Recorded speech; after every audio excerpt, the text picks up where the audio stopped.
Yayasan Sukma bekerja sama dengan Forum Bersama Anggota DPR dan DPD RI asal Aceh menyelenggarakan acara kenduri kebangsaan dengan tema Dari Aceh untuk Indonesia.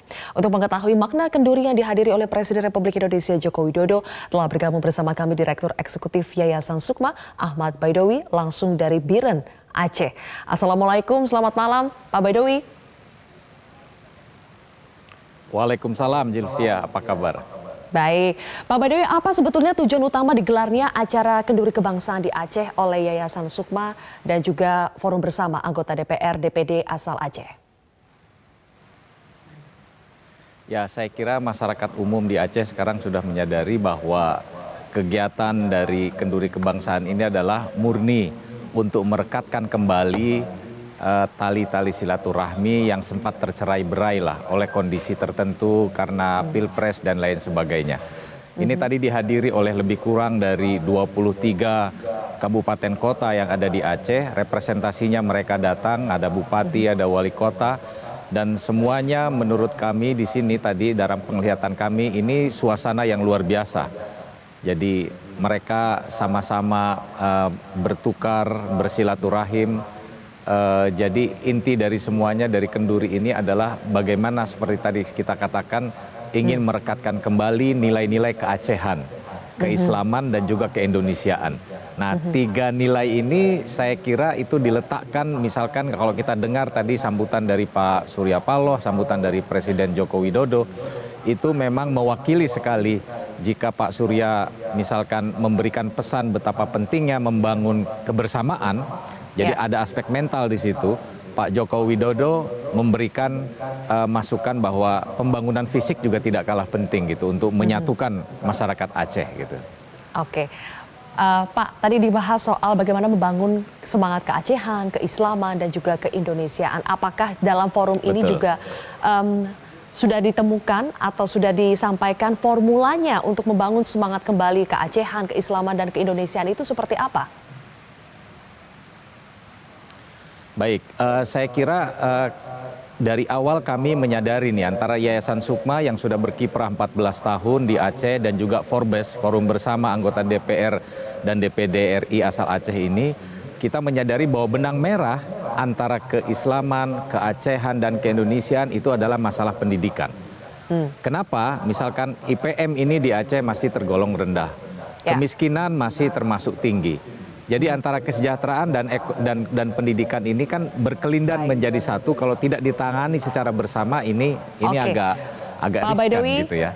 Nah, nanti kita akan lanjutkan kembali perbincangan kita, tapi kami mohon maaf kita harus jeda sejenak untuk mengikuti azan maghrib untuk daerah Jakarta dan sekitarnya. Baik.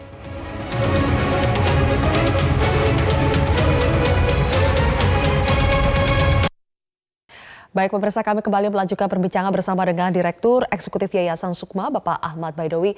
Pak Ahmad Baidowi tadi ada mengatakan bahwa dirumuskan formula untuk mencapai semangat kembali membangun keacehan, keislaman dan juga keindonesiaan adalah melalui pendidikan. Sebagai yayasan yang concern di bidang pendidikan, bagaimana Yayasan Sukma juga turut berperan, Pak, dalam bidang pendidikan yang lebih progresif lagi, turut berpartisipasi untuk menjaga semangat tadi? Ya, Yayasan Sukma sudah 14 tahun dan kita memang memberikan beberapa contoh ya, bagaimana sekolah itu harus dikelola dengan baik, dengan bertanggung jawab dan transparan, akuntabel seperti istilah Pak Jokowi. Yayasan Sukma ini sekolahnya ini sebetulnya sama seperti sekolah negeri lain. Misalkan kita juga menerima dana bantuan operasional sekolah. Tetapi dana BOS itu kita kelola dengan sangat transparan. Kita membuat satu sistem di sekolah yang kita sebut dengan sistem bracket gitu, sistem keranjang. Jadi penggunaan dana itu kita gunakan semaksimal mungkin untuk kebutuhan proses belajar mengajar anak yang melibatkan seluruh guru, orang tua, dan juga siswa. Nah, ini kita menunjukkan kepada sekolah-sekolah lain bahwa cara mengelola ini adalah bagian dari proses bertanggung jawab, begitu. Nah, akhirnya ya sekolah Sukma ini sebetulnya di dalam ini bisa memberikan kontribusi yang cukup konkret ya soal bagaimana membangun Aceh ke depan begitu. Pak Badowi, tadi kan Presiden juga menyebut bahwa Aceh itu sebagai daerah modal. Jadi punya banyak sekali modal, baik itu modal sumber daya alam, sumber daya manusia. Betul. Pertanyaan saya, apakah Aceh itu Betul. yang kalau Anda lihat dari para generasi muda yang misalnya ada di sekolah Sukma ataupun generasi muda lainnya, apakah sudah maksimal dalam memanfaatkan modal-modal ini? Atau apa sebetulnya yang perlu dibenahi khususnya bagi generasi muda agar modal ini bisa dimaksimalkan, Pak? Baik, saya kira pendekatan berbasis budaya itu tidak bisa dipisahkan dari keislaman yang ada di Aceh itu. Dua pendekatan ini sesungguhnya harus mendekatkan diri juga pada kebutuhan anak-anak milenial saat ini. Di Aceh ini banyak sekali industri-industri kreatif, UMKM yang ditumbuhkan itu misalkan dari anak-anak muda. Contohnya misalkan beberapa alumni dari Sukma Bangsa itu banyak sekali membuat kreativitas-kreativitas, terobosan-terobosan menjadi I.O., menjadi pedagang kopi yang lebih kreatif, menawarkan barangnya. Tetapi juga dia turun ke masyarakat begitu untuk membantu masyarakat-masyarakat di pedesaan melalui kelompok-kelompok binaan yang mereka saat ini juga bina. Nah, saya kira sebetulnya ini hanya perlu sentuhan sedikit dan perlu fokus. Fokus seperti kata Pak Jokowi, tetapi juga ada pola kerjasama yang baik. Selama ini saya berkesan ini melihatnya seperti masyarakat Aceh ini terpisah-pisah melihat perkara ini. Misalkan ada yang melihat Dayah itu kekuatannya luar biasa potensi ekonominya. Tetapi belum maksimal didekati oleh perguruan tinggi, oleh birokrasi, dan bagaimana membuat treatment-treatment yang misalkan masyarakat itu bisa bergerak. Dan kalau kita menyebut masyarakat, Aceh itu saya kira 45% ya anak-anak muda, generasi milenial begitu.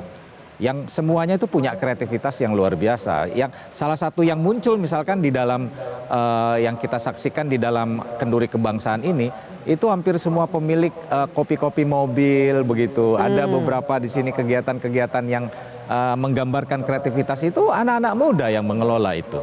Jadi betapa misalkan anak muda yang punya kepedulian entrepreneur itu juga banyak sekali di Aceh gitu. Pak, tindak lanjut dari acara kenduri kebangsaan yang ingin membangkitkan semangat keacehan, keislaman dan keindonesiaan ini tentu saya yakin tidak berhenti hanya pada acara ini saja.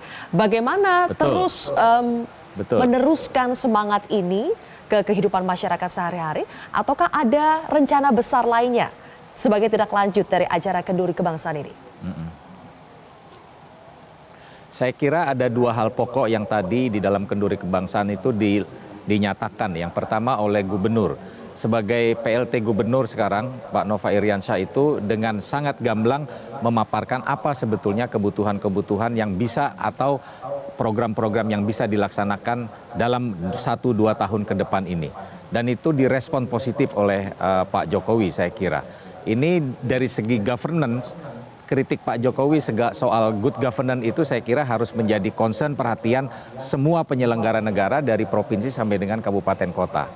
Yang kedua, saya kira yang menarik adalah dari kenduri kebangsaan ini, para akademisi ini dari Unsia, dari Al-Muslim, dari UIN Araniri bekerja sama dengan Himpunan Ulama Dayah Aceh itu juga memberikan rekomendasi akademis tentang ketiga aspek ini, keislaman, keacehan dan juga keindonesiaan. Nah, ini harus ditindaklanjuti. Bagaimana cara menindaklanjutinya? Saya kira kan Aceh ini punya banyak perwakilan di DPR RI. Jika itu berkaitan dengan pendidikan, ada Komisi 10 di situ. Nah, nanti ada beberapa anggota DPR yang dari Aceh itu bisa menindaklanjuti dengan kementerian terkait. Karena itu tadi rekomendasi akademik juga sudah diserahkan itu ya kepada pemerintah, dan yang menerima itu tadi kebetulan adalah Pak Menteri Agama gitu. Baik, terima kasih Pak Ahmad Baidowi, Direktur Eksekutif Yayasan Sukma telah bergabung bersama kami di Prime Time News hari ini. Kenduri kebangsaan ini. Saya kira ada dua hal pokok yang tadi di dalam kenduri kebangsaan itu dinyatakan. Yang pertama oleh gubernur. Sebagai PLT gubernur sekarang, Pak Nova Iriansyah itu dengan sangat gamblang memaparkan apa sebetulnya kebutuhan-kebutuhan yang bisa atau program-program yang bisa dilaksanakan dalam 1-2 tahun ke depan ini. Dan itu direspon positif oleh Pak Jokowi saya kira. Ini dari segi governance, kritik Pak Jokowi soal good governance itu saya kira harus menjadi concern perhatian semua penyelenggara negara dari provinsi sampai dengan kabupaten kota. Yang kedua, saya kira yang menarik adalah dari kenduri kebangsaan ini, para akademisi nih dari Unsia, dari Al Muslim, dari UIN Araniri bekerja sama